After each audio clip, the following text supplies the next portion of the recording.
Неощутимую для добросовестных граждан, но внушительную для злостных неплательщиков поправку приняли в Госдуме России. С 1 января 2016 года пени за просрочку оплаты услуг ЖКХ увеличится на 0,3% за второй и третий месяцы задолженности и на 1,3% по истечению 90 дней неуплаты. То есть, если пользователь услуг ЖКУ не расплачивается сразу в первый месяц, к его долгу начинают прибавляться штрафные проценты. По словам представителя Министерства жилищно-коммунального хозяйства республики, это является вынужденной мерой. Мера административного воздействия, да, конечно, это не прямая стоимость самих услуг. Прямая стоимость самих услуг, она уже рассчитана по установленной цене, тарифу на конкретную услугу, будь то вода, тепло, электроэнергия.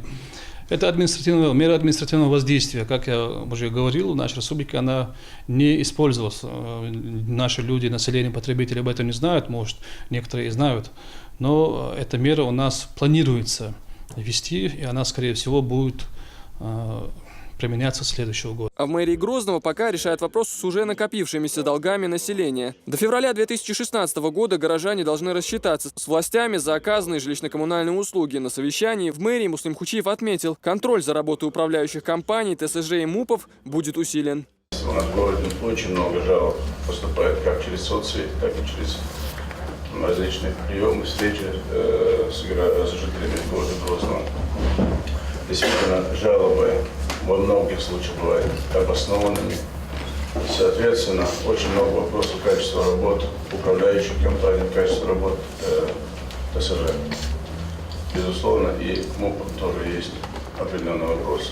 И цель контролировать, демонетизировать на вашу деятельность. Сейчас будет очень жесткий контроль.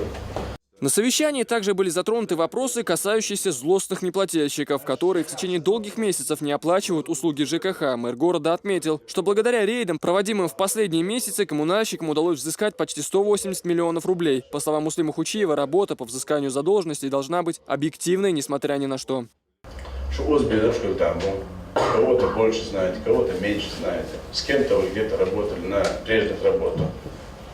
Но это не есть основание и со стороны комитета относиться необъективно.